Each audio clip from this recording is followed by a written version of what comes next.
Sorry. All right. So I don't know what you want me to do. Lord. I'm kidding. What do you want me to do? Just keep on going? Yeah. All right. I think it's recorded, right, Fanny? Maybe. You did record it. I can go back a couple of slides if you want, but I don't know if it's worth going all the way to the beginning. I think you'll run out of time already. Right? Yeah. If you want to just go over the QWC part. Sure. I'll go back over the QWC part. All right. All right. So this is the fourth of the four. Apologies for everybody online. I wasn't looking at the chat at all. So we went through three of the pillars that we are doing to build the ecosystem. Let me just show you the pillars.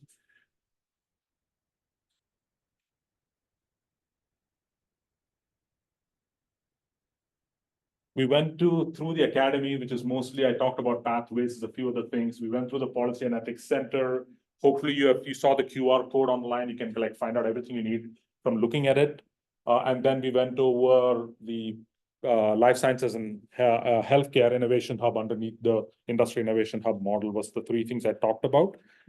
For Patrick's guidance, I'm not going to repeat that, but let me go just to the fourth leg, which is the Quantum World Congress. So this is a annual convening. We are in year 3 of doing this. It's only been done twice before, of business leaders around the world. The first 2 years, we aligned it so that it was a week after IEEE. So go to IEEE, do all of the technical stuff. Then if you're interested, come here to figure out how to do business and what the relationship to policy and ethics is. And the international collaboration was really the focus of it. This year, we are, I think, a week before IEEE. The 2023 event, we had over 800 attendees. We had participation or delegations from 22 countries, a number of ambassadors. I'll go through a few key things of what happened. The startup pitch competition. Last year's winner was Boson QSI. So the one key point here I'll repeat is the first year's competition was focused on life sciences and healthcare. Industry focus. If you have an application in it, come and talk to us. If you're just building something for the sake of building it, this is not the place for you. Last year's was focused on defense and national security. This year's is focused on the topic that we are going full head into convergence this year. So I'll talk about that a little bit later, but that's the topic for the startup pitch competition, which is live right now. So if you guys know anybody, if you guys are interested, if you can meet the conditions, it's all online. Please apply, please join. And this was one of the side things we did. We call it a side thing. It was at the event, but it is a slightly different topic. The focus for this was to focus on adjacent industries that will be intersected by what happens in the world of quantum. So we picked data centers as that industry, given how many of them there are here, all the big companies are here. And we brought them all into a room and had all of these people talk to them across what it means for their industry when quantum comes along. It's as simple as you can't construct your data centers the same way, because if you ever host a quantum computer, it needs to look completely different. Different vibration requirements, different blah, blah, blah. What is that? And how do you prepare for it? And then on the flip side of it, how do you protect what you have from quantum security concerns that there is? So it was the whole kind of gamut. And you can see most of the companies who are here have either built, own, or are participant in something related to data. And we were very lucky to have Dylan Pressman and Christian Lowry and a few others. Nicholas spoke from the policy side of it, from the White House and OSTP and OMB, who were kind of talking about this is what the country is thinking about. We had Dr. Mazurek from Poznan, which is the big supercomputing center in Poland. Significant presence, do a bunch of stuff, work a lot with CERN from their perspective, what it is. And of course, Dr. Washington opened it and was kind of like the chair and keynote for presenting this, because Mason's in the heart of both these topics. So that was kind of like one idea. This year, we are going to have a different focus. This was last year's. This is the other key thing that differentiates us. Because we live in Greater Washington, we have deep connections with all of the other major like-minded countries. So every year there is a VIP dinner, about 70 people who get invited and hosted by one of the region's ambassadors. The first year was the ambassador of Finland. Last year was the ambassador of the Netherlands. So Ambassador Brigitte is addressing. So it's all ambassadors, senior USG representatives, senior foreign dignitaries come to this kind of session. This year is going to be hosted by Ambassador Urbane, the new ambassador from Sweden, at the House of Sweden. So that is a big kind of high ticket item that kind of improves international collaboration. So This year, again, we're back at the same place as Patrick said, Capital One, September 9th through the 11th. Similar in construct, the topic is convergence of quantum plus those things is really the idea. How do we push it into industry? How do we push it into adjacent technologies? How do we push it into the intersection between AI, ML, HPCs, and quantum from a compute perspective? What does that kind of look like? Because that's where the money really is being made in the next few years. What does that look like and how do we promote that?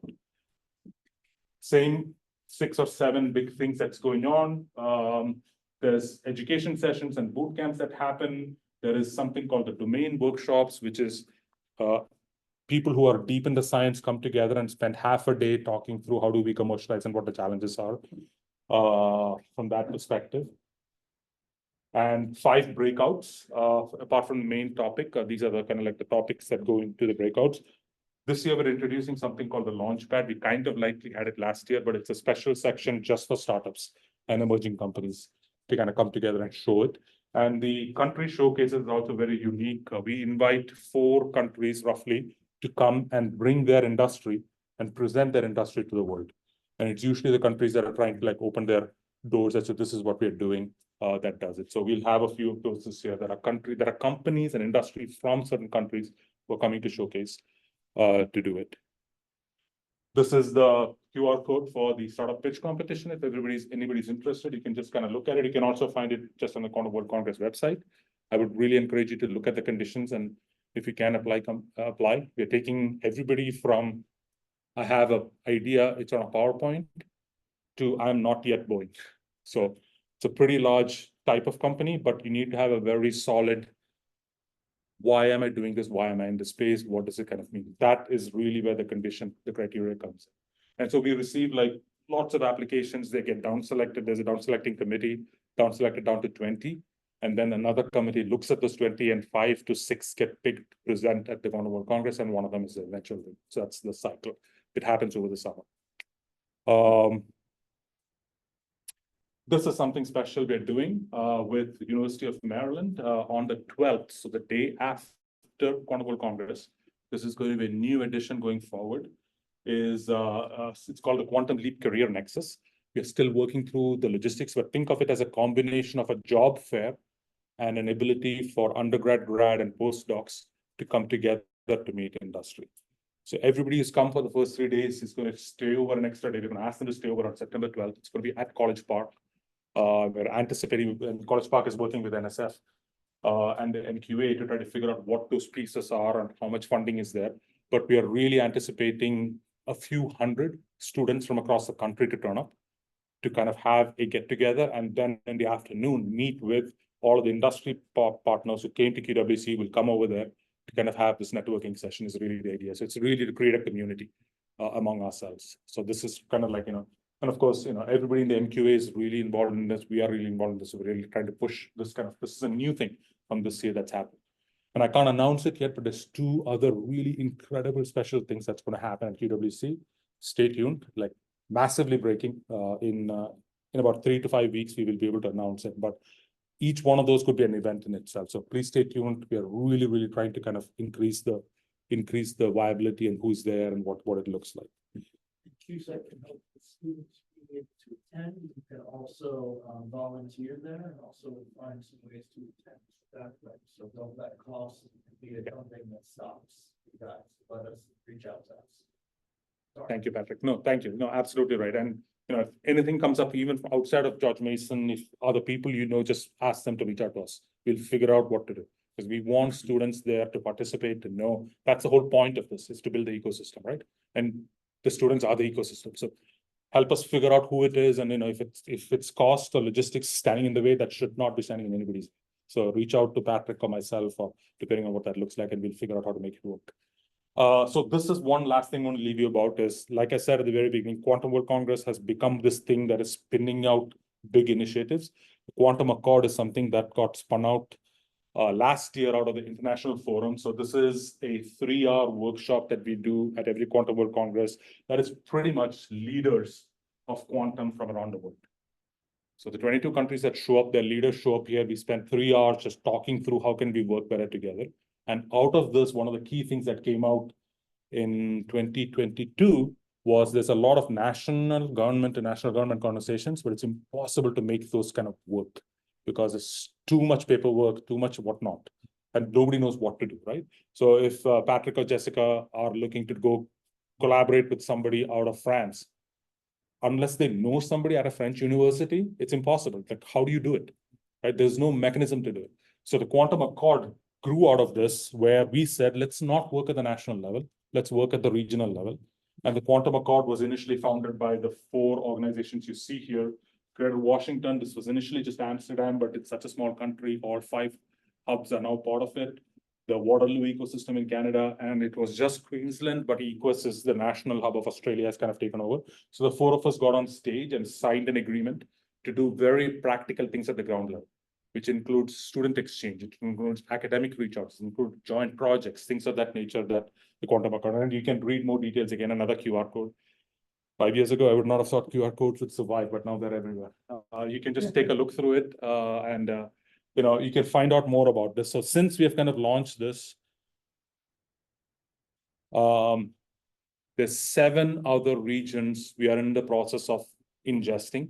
The 4 of us had to decide how we're going to say yes or no to somebody, right? And so what we have, after 4 months of conversation, we have decided to become NATO. And all 4 of us have to say yes before anybody else can come in. And all 4 of us have to say no before we kick anybody out. So that was the consensus. But that took like many months to do. But we are there now. So now we have started the conversations with many of these others, which include Quebec, Berlin, Seoul, Vienna. It's a whole bunch of organizations or ecosystems just like us here who want to participate, and we want to try to do joint things together is really the idea. And essentially what we'll be doing is these 4 things. It kind of fits into these both buckets. Capacity building and scaling commercialization are 2 things we're going to work on this year and next. And then we're going to start doing co-innovation and sustaining investment as money comes in from all 4 of us. So we have kind of come to an agreement on what the new organization looks like. We are almost there with regard to what to ask new members to contribute, to participate. We are almost with what are they going to get out of it. So it's both money and they need to put in staff into it, because none of these things work without committed staff. What does it look like from going back to our parent countries, try to figure out what the funding sources look like? How do we jointly do projects together? So all of that stuff is underway with this. And then how do you engage with international organizations? The QEDC is in the US, QICC in Canada, QIC is in Europe, QSTAR is in Japan. Every country has its own organization, right? So how do you work with them? And what does that look like? So that's part of our mission to try to do that. So among the initial things that will happen this year are industry days and collaboration days. So we're going to try to get our industry groups together, try to do collaborations together from that perspective. So that is the Quantum Accord. So I've covered a lot of stuff here, but all of it is under that umbrella of we are building an ecosystem of like-minded people to make this commercially viable. So the next generation and this generation can create new stuff, have it be impactful. It becomes careers and lives and jobs. And it creates a whole network of community money that can be enhanced with. That's really the mission statement. And quantum adjacent is the topic of choice. So with that, any questions? I will take a look. Just one thing.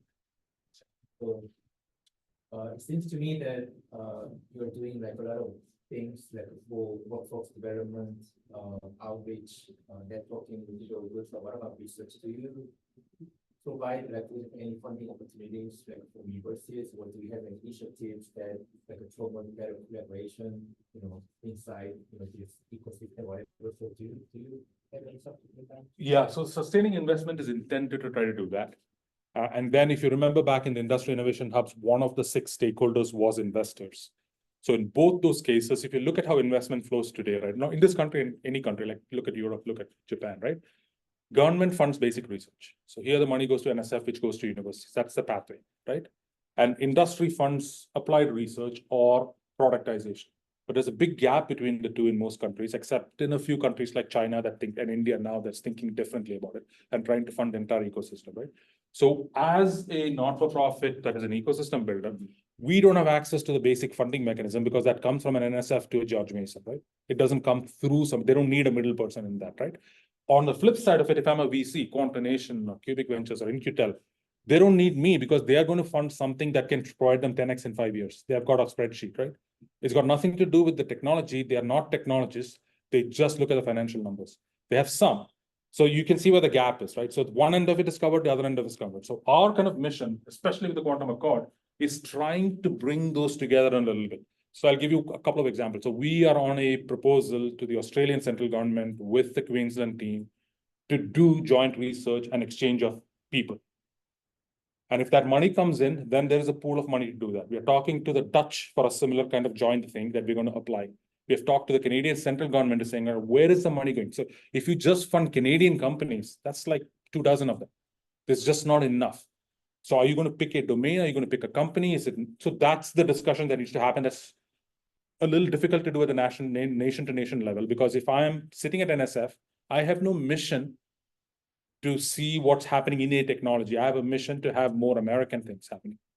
So the best I can do is I can sign a co-agreement with my counterpart in Europe or India or somewhere else and say, I'm going to exchange and I'm going to fund my university. If you fund your university, then we can do an exchange.